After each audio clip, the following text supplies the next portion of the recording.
There is a secret that most pro athletes, elite CEOs, and high performers all know. They all have a group of world-class coaches working for them to help them optimize their potential. At SuperAthlete Radio, our goal is to provide you with the caliber of world-class coaches and guests to help you unlock your potential, dominate your industry, and dominate your life. Let's get better today. Welcome back to SuperAthlete Radio. Hello. Yes. How are you, Miss Nikki Ann? I'm doing well. Today we're going to talk about talent development and coaching strategies for young people and young athletes, and we'd love to hear your thoughts. I'd love to hear your thoughts. My thoughts. I don't have any young athletes. Yeah? But I know who does. Oh, yeah? Well, you have thoughts on proper ways to motivate and incentivize Oh, yeah. people. You know that for sure. Okay. Queen of incentivizing.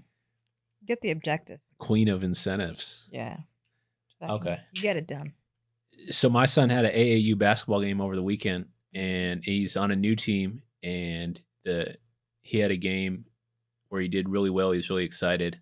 And then the next game, he didn't play because he said the coach didn't play anybody that didn't start. Because of the team they were going against? Because the team they're going against is in terms of my context of the situation. And he said something about the referees, but who knows? I wasn't there. So the question is, how does he respond? We'll do A, B, or C.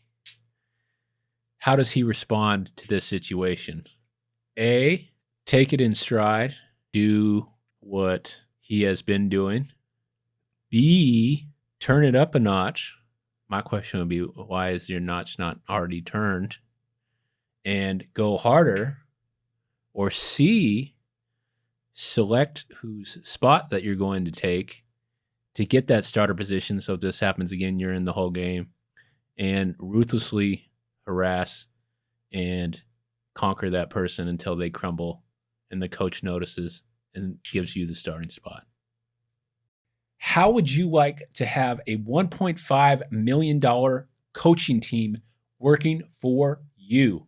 If you look at the world's highest performers, whether that's in athletics or business or other creative industries, they have a performance team working for them to look, feel, and perform at their best. They have a team working for them to set them up for success. And at Super Athlete Training Camp, that's exactly what we provide you. A world-class coaching team to help your performance and longevity. I want you to hit the link and get 1 month free coaching just by signing up. Let's get better today. I'm going to say C. C. Mm-hmm. That was I always go for the longer one. Okay. Yeah. Do you think that'll work? Do you think that works? I was thinking about that on the right here. I think it can. Mm-hmm. I think it can. And it can also, with kind of the era that we're in, I think we're coming out of the woke era. It could be seen as like targeting or bullying or like him being the aggressor. Like, I'm coming for your spot. So he's got to play it in a way that's like the coach know he wants it. Mm-hmm. And he's just that good. And I'm sorry, I'm just outplaying this kid. So it's got to be seen as like, I'm not specifically coming for this kid, but I'm coming for this kid. Mm-hmm. You know what I mean? I'm just a lot better than him. Mm-hmm. So I'm going to be your new starter, naturally.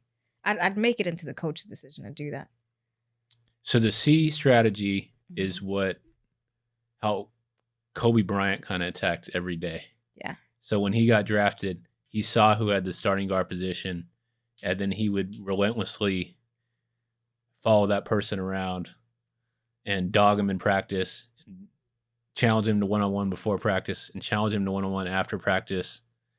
And then after he got the starting position, anybody that came in, whether they were an actual threat, which they weren't, Mm-hmm. or a perceived threat to take his spot in his position, he would do the same thing. Oh, so it is a proven method. But most people that played with Kobe Bryant said he was a complete asshole that had very low social skills. You want to be able to, like, that's a dance. You got to dance, I feel like. Yes. I like the dance, though. I know you do. You like getting in people's head. Yeah, I like it from, I just look at it like an entertaining perspective too. I think it's like, so what's the common play from the parent or the coach would be, you got to earn it in practice and you got to, right? And I think that's vague advice. I think it's generic. I think it's generic advice. Mm-hmm. And I think that, one, why aren't you already turning up in practice already? And Exactly. two, are you really going to have that specific opportunity to do more in practice, to earn it in practice? So that's my question on it. And then going back to the feelings thing, I think sports is the place where you don't want to worry about that. Yeah. If you don't want to. I mean, I think it's part of it's a personality thing, because I think some people just, that's not how they're wired, and it doesn't mean that they're less competitive. Yeah. But for a lot of other people, it's like I was just reading this book last night on, they're talking about Larry Bird, and him and like Magic Johnson were like a perfect example. Magic Johnson was super competitive. When he was playing, he got more titles than anybody, but he would smile and he would try and be friends with Larry Bird and things like that. And Larry Bird would always ignore him, because Larry Bird was like, my goal is to come home with 3 of your teeth, was the line that he used. I know, that's right. Yeah. And he was super successful too. So, but there are different approaches on it. Because Magic Johnson was competitive as fuck, but he would smile at you and then, try and destroy you. So I think it's interesting. I guess my big point on it is that a common piece of advice, this is the most common, is that work harder in practice. And I don't feel like that's enough. I don't feel like you're helping anybody by saying that. Yeah, it's too general. Like, what does that mean? Mm-hmm. I think my rule, especially like in college, and befriend the smart kid. So in that context, is befriend the person better than you. Mm-hmm. And you play one-on-one with them, and you demolish them every time you play with them, and you learn from them, and you get good enough to where you beat the dog shit out of them, and then you move to the next person, and then you learn from that person. You get in proximity to that person, and you play them one-on-one, and then you beat the dog shit out of them. That's how I would do it. See? I wouldn't just straight up like go bully them, or like not bully, but like just sink my teeth into them early on. Yeah. You got to get close enough to where they're okay with it. Yeah. I'm not saying anything about bullying. Yeah, I know, but it could be taken that way, I feel like. To challenge them in a one-on-one? Yeah, to challenge them in a one-on-one. I don't know, because this generation is so weird. Like, things could be taken so odd. Yeah, I don't know, but maybe I'm wrong, because I'm a woman. I don't know. I don't want to play basketball. Well, hold on. That isn't what you just, that was the answer I was looking for. What you said before that. Because I feel like my thing is just a little more passive. I don't know how it is with boys and men. I feel like it's a different culture over there. Over there? I think you're right, but I think you're also right in terms of, is it a different time? Is that for real?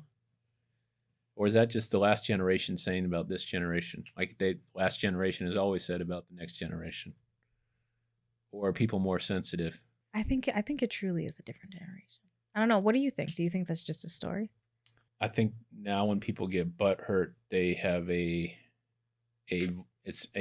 everyone's got a blowhorn now. So when you get butt hurt, you get the blowhorn. And then that triggers for people. But you shouldn't be getting butt hurt about stuff. You shouldn't raise your kids to get butt hurt about stuff. Yeah. Yeah.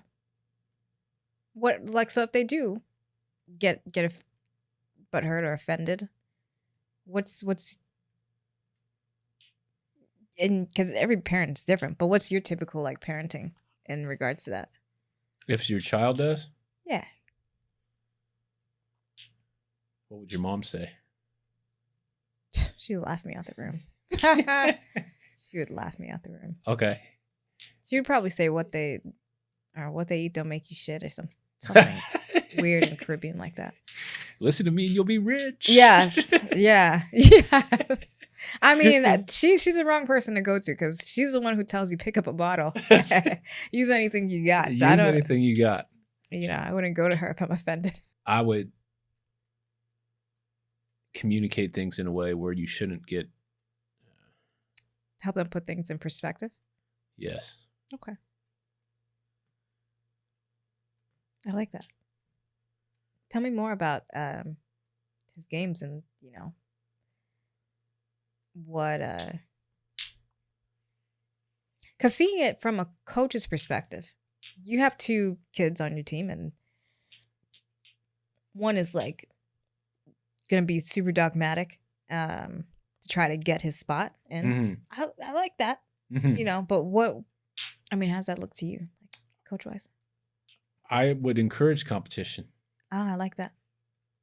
I love that because I feel like bleeds into the culture that you're building with SuperAthlete and, the environment. And, like, even though it's not a direct competition, it's like constantly making yourself better. Yes. And when we shot that episode about Elon Musk and his leadership style, and we talked about like customato, where it's like feedback about the task, it's nothing against the other kid. Yeah. Still got love for the other kid. You can support him and cheer him 100% when he's playing and competing. But how can you get yourself to where you want to go as fast as possible? I love that. In sports, I think sports gives you an opportunity to do that more aggressively. Yeah, there's not too many nuances to it. Yeah, there doesn't need to be. Exactly. So, well, I got the answer that I wanted. It took us about 8 minutes for you to show. Sorry. No, you was great. Show what? What I did? So you got to destroy them in one-on-one. Then destroy them again, and then find someone better than destroy them. Yeah. That's what we're looking for. Very good. I love it. We'll see you guys at the next episode.